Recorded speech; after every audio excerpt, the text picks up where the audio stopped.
اللهم صل على سيدنا مولانا محمد معدن الجود والكرم وآله الكرام ابنه الكريم وبارك وسلم صلاة وسلاما دائما عليك يا رسول اللہ صلی اللہ تعالی علیہ وسلم۔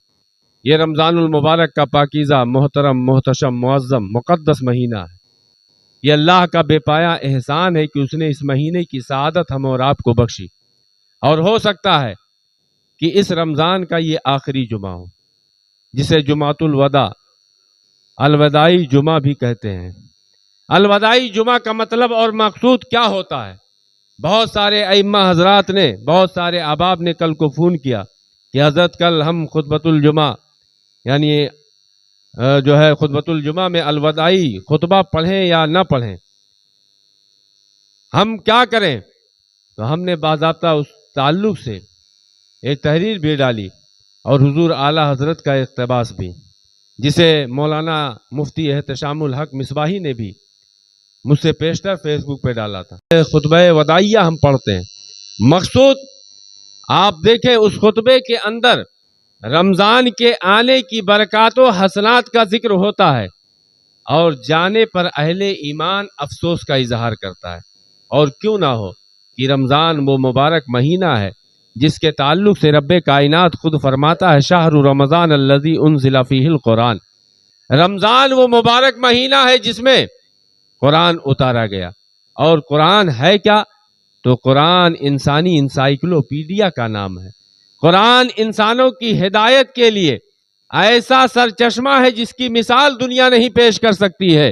یہ قرآن ہی ہے جو بباغ دہل یہ اعلان کرتا ہے کہ وَإِن كُنتُمْ فِي رَيْبٍ مِّمَّا نَزَّلْنَا عَلَىٰ عَبْدِنَا فَأْتُوا بِسُورَةٍ مِّن مِّثْلِهِ کہ اگر اے سننے والے، اے پڑھنے والے، اے قرآن کے تعلق سے شکوک و شبہات میں مبتلا ہونے والے یا دوسروں کو مبتلا کرنے والے، اگر تم قرآن کے تعلق سے شک و شبہ میں پڑے ہو تو اس کے مثل ایک چھوٹی سی صورت لا کے دکھا دو۔ اب دیکھیں قرآن نے صورتیں کتنی چھوٹی چھوٹی رکھی ہے کہ سورہ اخلاص کی طرح بھی صورت ہے، سورہ کوثر کی طرح بھی صورت ہے۔ آج دنیا بڑے سے بڑے چیلنج کا مقابلہ کر رہی ہے، لیکن کیا وجہ ہے؟ 1450 سال گزر گئے، آج بھی کوئی قرآن کا مقابل نہ لا سکا۔ کیوں نہ لا سکا؟ اس لیے کہ اللہ فرماتا ہے اِنَّا نَحْنُ نَزَّلْنَا الذِّكْرَ وَإِنَّا لَهُ لَحَافِظُونَ کہ بلا شبہ ہم نے ہی قرآن کو نازل کیا ہے اور ہم ہی اس کے محافظ ہیں۔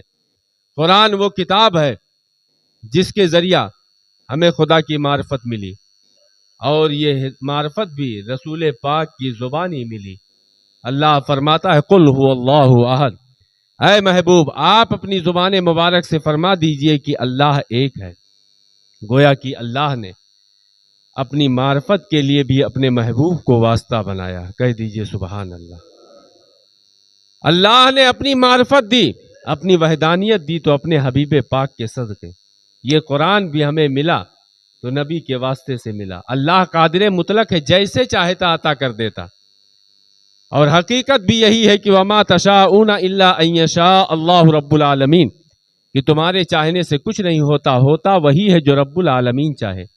اب اللہ فرماتا ہے لَوْ أَنزَلْنَا هَذَا الْقُرْآنَ عَلَى جَبَلٍ لَرَأَيْتَهُ خَاشِعًا مُتَصَدِّعًا مِّن خَشْيَةِ اللَّهِ کہ اے لوگو اگر اس قرآن کو ہم پہاڑ کی چوٹی پر نازل کرتے تو وہ بھی ریزہ ریزہ ہو جاتا۔ وہ چاہتا پہاڑ سے مضبوط کوئی چیز بنا دیتا، اس پر قرآن کو اتار دیتا، لیکن نہیں، اس نے اتارا تو اپنے محبوب کے سینے پر اتارا۔ اور ارشاد فرمایا الرحمن علم القرآن، رحمان وہ ہے جس نے اپنے محبوب کو قرآن سکھایا۔ گویا کہ اللہ نے قرآن جیسی مقدس کتاب بھی عطا کی ہے تو اپنے محبوب کے واسطے سے۔ ہاں یہی قرآن ہے جس نے انسانوں کو انسانیت عطا کی ہے، ورنہ کل بھی دور جاہلیت میں انسان موجود تھے۔ اکثر و بیشتر میں یہ بات کہا کرتا ہوں کہ ماں باپ کی کوئی قدریں نہیں کرتا تھا۔ ہسٹری لکھنے والے بھی لکھتے ہیں ان چاند اور سورج نے ایسا دور بھی دیکھا ہے کہ جب سگا باپ اس کی سگی اولادیں اپنے سگے باپ کو کوڑوں سے ننگی پیٹا کرتے تھے۔ اپنی سگی ماں کو بھرے بازار میں لے جا کے 3 اولادیں بیچ دیتی ہیں اور آپس میں دراہم و دنانیر تقسیم کر لیتے ہیں۔ اللہ کے نبی کی جلوہ گری ہوتی ہے، قرآن کا نزول ہوتا ہے، قرآن کہتا ہے وَقَضَىٰ رَبُّكَ أَلَّا تَعْبُدُوا إِلَّا إِيَّاهُ وَبِالْوَالِدَيْنِ إِحْسَانًا، کہ تمہارے رب نے فیصلہ فرما دیا کہ رب کے علاوہ کسی کی عبادت نہ کرنا اور اپنے والدین کے ساتھ اس نے سلوک کرنا۔ اللہ کی عبادت کتنا عظیم مقصد ہے کہ اللہ خود فرماتا ہے وَمَا خَلَقْتُ الْجِنَّ وَالْإِنسَ إِلَّا لِيَعْبُدُونِ، کہ میں نے جنات اور انسان کو پیدا نہیں کیا مگر اپنی عبادت کے لیے۔ وہ شان بے نیازی دیکھو کہ رب فرماتا ہے کہ اللہ کے علاوہ کسی کی عبادت نہ کرنا اور اپنے والدین کے ساتھ حسن سلوک کرنا۔ اب یہ مطلق ہے، چاہے والدین باقاعدہ حیات ہو تب بھی ہمیں ان کے ساتھ حسن سلوک کرنا ہے، اگر دنیا سے رخصت ہو جائے تب بھی ان کے ساتھ حسن سلوک کرنا ہے۔ اب حسن سلوک کا طریقہ یہ ہوگا کہ ہم اپنی دعاؤں میں یاد رکھیں، صدقات و خیرات کریں، ان کی قبروں پر جا کر قرآن پاک کی آیات اور سورتیں پڑھیں۔ رمضان جیسے مقدس مہینے میں کہ جس میں ایک نیکی کے بدلے اللہ تعالیٰ 10 نیکیاں عطا فرماتا ہے اور نفلوں کا ثواب فرضوں کے برابر دیتا ہے اور فرضوں کا کئی گنا بڑھا کے دیتا ہے۔ وہ کریم ہے اور اپنے کرم سے اتنا عطا کرتا ہے کہ اس کے واسطے ہم نے رمضان کو بھی کریم مان لیا ہے، کیونکہ اس کے واسطے اللہ تعالی ہم پر رحم و کرم کی بارشیں نازل فرماتا ہے۔ یہ رمضان ہے جس نے آ کر ہمیں ایسی عزتیں بخشی ہیں، ہمیں انسانیت کا احساس دلایا، ہمیں غریبوں کے غریبی کا احساس دلایا، ضرورت مندوں کی ضرورت کا خیال ہمارے دل میں ڈالا، عبادتوں سے قریب کیا، برائیوں سے دور کیا، تو ظاہر سی بات ہے ہر اہل ایمان کا دل مچل جائے گا، خوشی سے جھوم جائے گا۔ اور جن جن کا دل خوشی سے جھوما وہ خوش ہیں، اور جیسے جیسے رمضان کی سعادتیں پاتے جاتے ہیں خوش ہوتے جاتے ہیں، اور جب پتہ چلتا ہے کہ اب تو چند ہی دن بچے ہیں رمضان کے، اب ختم ہونے والا ہے، تو دل غمگین ہو جاتا ہے۔ اسی کا نام وداع ہے، جس کو آپ جمعۃ الوداع کے طور پر آپ مناتے ہیں، لیکن یاد رکھیں کہ حضور اعلیٰ حضرت نے اپنی تحریر میں لکھا ہے کہ یہ منانا کوئی شران، اس میں خرابی قباحت نہیں ہے، بلکہ حقیقت یہ ہے کہ اہل ایمان کا رمضان کے آنے پر دل مچل جانا چاہیے اور اس کے جانے پر غم کا احساس ہونا چاہیے۔ لیکن اگر یہ احساس آپ کے دل میں نہیں ہے بلکہ خوش ہو رہے معاذ اللہ کہ چلو اب جو ہے روزوں کا دن ختم ہو رہا ہے، اب ہم بیٹھ کے ہوٹلوں پر بڑی شان کے ساتھ کھایا کریں گے، اب کوئی قید و بند نہ ہوگی، اب کوئی روکنے ٹوکنے والا نہ ہوگا، تو لاکھ جمعۃ الوداع پڑھیں یا جو ہے وداع منائیں، اس کے منانے سے کوئی فائدہ نہیں۔ لیکن آپ زبان سے بھلے نہ کہیں، لیکن دل میں اگر احساس ہے کہ رمضان جیسا مقدس مہینہ اللہ نے ہمیں عطا کیا تھا، جس پر ہم نازاں اور فرحاں تھے، وہ مقدس مہینہ ہم سے چھوٹنے والا ہے، آپ رو رہے ہیں، غمگین ہیں، تو یہی اصل میں یہی رمضان کی احترام کا اور اس کے آنے اور اس کے جانے پر غم اور خوشی کا احساس آپ کے لیے باعث خیر و برکت اور رحمت بنے گا، اور یہی اہل ایمان کا احساس ہونا چاہیے۔ اور الحمدللہ آپ سب کے دل میں اس بات کا بخوبی احساس ہے۔ ہم دعائیں کرتے ہیں اللہ تعالیٰ اس مقدس مہینے کے صدقے ہماری خطاؤں کو معاف فرمائے، ہماری نمازوں کو، ہمارے روزوں کو، ہمارے تمام اعمال صالحہ کو اپنی بارگاہ میں قبول فرمائے، جو کمیاں خطائیں ہم سے سرزد ہوئی ہوں اسے معاف فرمائے۔ یہ مہینہ وہ مقدس مہینہ ہے جس میں اللہ تعالیٰ ایک نیکی کے بدلے 10 نیکیاں عطا فرماتا ہے۔ اسی لیے لوگ اس ماہ مقدس میں خوب صدقات و خیرات کرتے ہیں، زکوٰۃ نکالتے ہیں، اور عید کے آنے سے پہلے نماز عید الفطر ادا کرنے سے پہلے صدقہ فطر دیتے ہیں۔ اسلام نے اس کو آپ پر ضروری کیا ہے۔ اپنی طرف سے بھی، اپنے نابالغ بچوں کی طرف سے بھی آپ جو ہے فطرے کی رقم نکالیں، اور عموماً جو فطرے کی رقم متعدد، کہیں جو ہے 65، کہیں 75، کہیں 80، لیکن ہم آپ سے کہیں گے کہ 100 روپیہ کوئی بہت بڑی قیمت نہیں، جو صاحبان استطاعت ہے 100 روپیہ نکالیں، اس لیے کہ 100 اگر آپ نے نکالا کچھ اس میں زائد ہے تو وہ کوئی خرابی نہ ہوگی، بلکہ یہ صدقہ فطر ہو یا زکوٰۃ ہو، اللہ کے رسول صلی اللہ علیہ وسلم شان رحمت للعالمینی کے ساتھ اس خاکدان گیتی پر تشریف لائے۔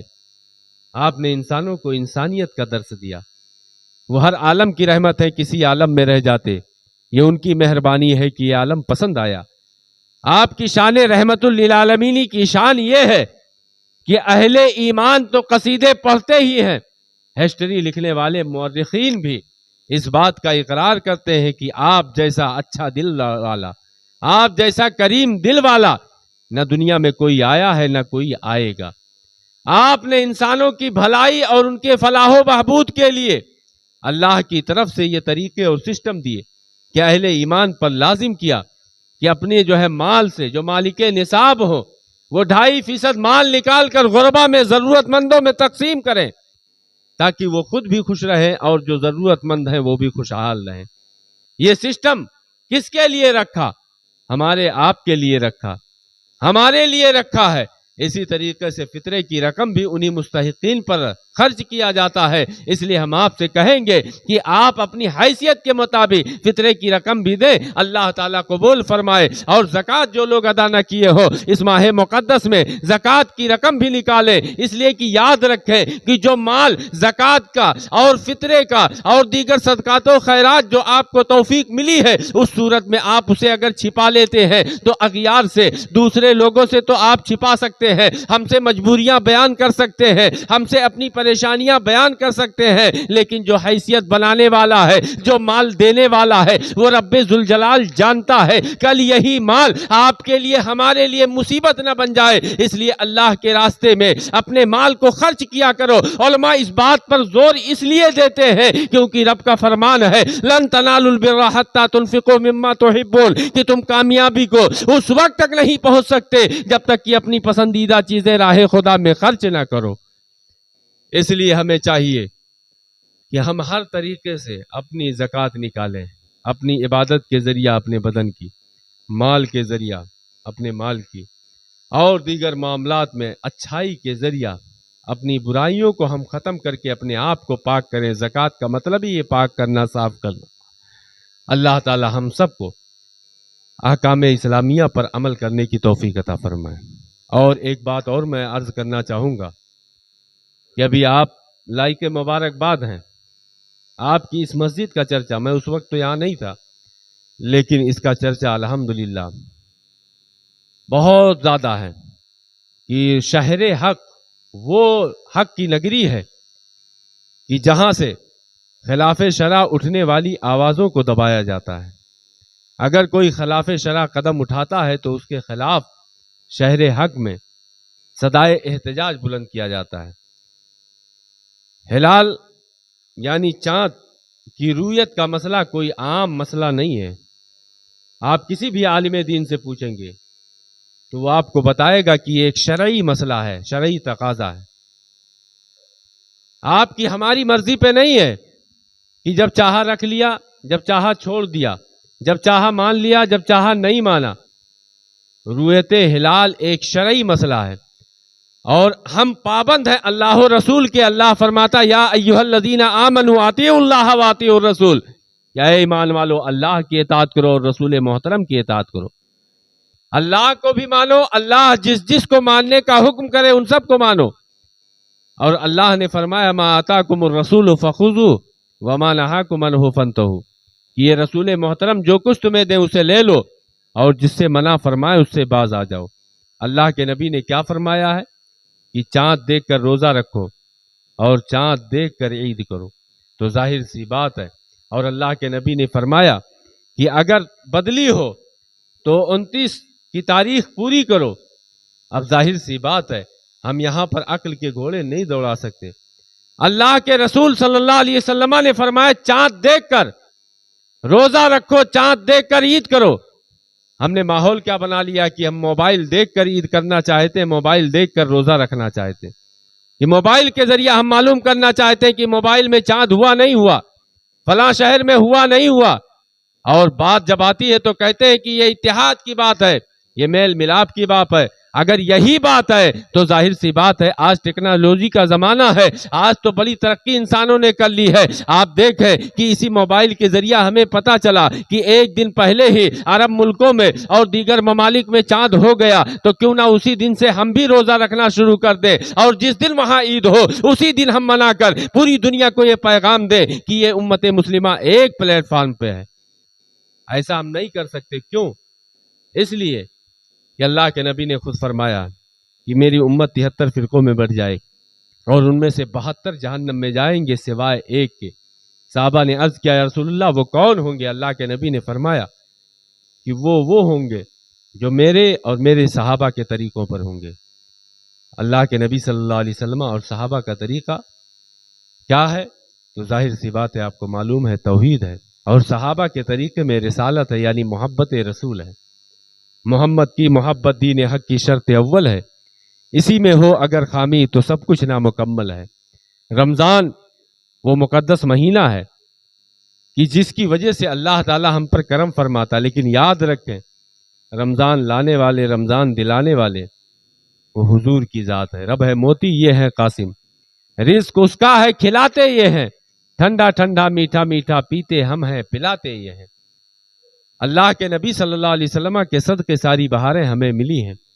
وہ جو نہ تھے تو کچھ نہ تھا، وہ جو نہ ہو تو کچھ نہ ہو، جان ہے وہ جہان کی جان ہے تو جہان ہے۔ اس لیے محبت رسول ہمارے سینے میں ہو تبھی اللہ تعالی ہماری نمازوں کو قبول فرمائے گا، ہمارے روزوں کو قبول فرمائے گا، ہمارے حج و زکوٰۃ کو قبول فرمائے گا۔ ورنہ یاد رکھو اگر محمد کی صلی اللہ علیہ وسلم کی محبت ہمارے آپ کے سینوں میں نہیں ہے تو لاکھ ہم نمازیں پڑھ لیں، لاکھ روزہ رکھ لیں، لاکھ حج و زکوٰۃ کر لیں، کبھی قبول نہیں ہوگا، کیونکہ رب نے خود فرما دیا ہے قل ان کنتم تحبون اللہ فاتبعونی یحببکم اللہ، کہ اے محبوب اپنے غلاموں سے فرما دیجئے کہ اگر تم رب کو راضی کرنا چاہتے ہو۔ اب ظاہر سی بات ہے کہ رب کو راضی کرنے کا طریقہ کیا ہے؟ کسی بھی ایمان والے سے پوچھیں گے وہ بتائے گا کہ نماز پڑھنا، روزہ رکھنا، حج و زکوٰۃ کرنا، اعمال صالحہ کرنا، ماں باپ کی خدمتیں کرنا، بھائیوں کا آپس میں محبت رکھنا، بہنوں کا خیال رکھنا، اعزاء اقربا کا خیال رکھنا، اعمال صالحہ کرنا، حسن معاشرہ، یہی جو ہے رضائے رب کے ذرائع ہے۔ اور رب کیا فرما رہا ہے کہ رب اس وقت تک راضی نہ ہوگا کہ جب تک کہ تم اس کے محبوب کو راضی نہ کر لو۔ تبھی تو اعلیٰ حضرت نے کہا کہ خدا کی رضا چاہتے ہیں دو عالم، خدا چاہتا ہے رضائے محمد، زہ عزت و اطلاع محمد کی ہے عرش حق زیر پائے محمد صلی اللہ علیہ وسلم۔ تو پتہ چلا محمد کی محبت دین حق کی شرط اول ہے، اسی میں ہو اگر خامی تو سب کچھ نامکمل ہے، کیونکہ اللہ نے نماز، روزہ، حج و زکوٰۃ یہ سب کچھ اپنے محبوب کے واسطے اور صدقے عطا کیا۔ اور ایسے بھی ہم غلاموں کی غلامی کا تقاضا یہ ہے کہ اس ذات کے احسان کو کبھی فراموش نہ کریں جن کے صدقے یہ دنیا کی سہاری بہاریں ملی ہیں۔ اور جو نہ بھولا ہم غریبوں کو رضا، یاد اس کی اپنی عادت کیجیے۔ ہم اس ذات کو کیسے فراموش کر سکتے ہیں؟ دنیا میں تشریف لائے تب بھی رب حبلی امتی کی صدا زبانوں پر جاری ہے، اور جب لحد مبارک میں اتارا گیا کسی صحابی نے دیکھا، بعد وفات کی بات ہے مسلمانوں، اپنی خوش عقیدگی پر ناز کرو کہ ہم صحابہ کے طریقے پر ہیں، صحابی رسول ہیں۔ انہوں نے دیکھا اللہ کے نبی صلی اللہ علیہ وسلم کے لبہائے مبارک ہل رہے ہیں، انہوں نے اپنے کان کو قریب کیا تو کیا آواز سنتے ہیں کہ اس وقت بھی اللہ کے نبی دعا فرما رہے رب حبلی امتی، رب حبلی امتی، اور شان اتنی بلند کہ جب کل آپ کی یہ امت پلسرات سے گزر رہی ہوگی، اللہ کے نبی سجدے میں ہوں گے اور اس وقت بھی یہ دعا کر رہے ہوں گے کہ اے مولا میری امت کو بخش دے۔ کہہ دیجئے سبحان اللہ۔ رضا پل سے اب وجد کرتے گزریے، رضا پل سے اب وجد کرتے گزریے، کہ ہے رب سلم صدائے محمد، کہ ہے رب سلم صدائے محمد، زہر عزت و اطلاع محمد، کہ ہے عرش حق زیر پائے محمد۔ اس لیے ہم کہتے ہیں جو نہ بھولا ہم غریبوں کو رضا، یاد اس کی اپنی عادت کیجئے۔ پیارے حبیب کو پکار، پیارے نبی کا نام لے، دامن مصطفیٰ میں آپ پائے رسول تھام لے۔ شہر رمضان الذی انزل فیہ القرآن، کہ رمضان وہ مقدس مہینہ ہے جس کی ہر گھڑی، ہر لمحہ ہمارے لیے باعث خیر و برکت ہے۔ اللہ فرماتا ہے کہ رمضان وہ مہینہ ہے کہ جس میں اللہ نے قرآن جیسی عظیم کتاب اتاری کہ جس نے ہمیں انسانیت کا درس دیا ہے، توحید جس کے صدقے ہمیں ملی، اور جو ہے اسی طریقے سے رسول پاک کی عظمت و شان کا اظہار بھی یہ قرآن ہے۔ اللہ کی سرتابہ قدم شان ہے یہ، انسان ہی انسان وہ انسان ہے یہ۔ قرآن تو ایمان بتاتا ہے انہیں،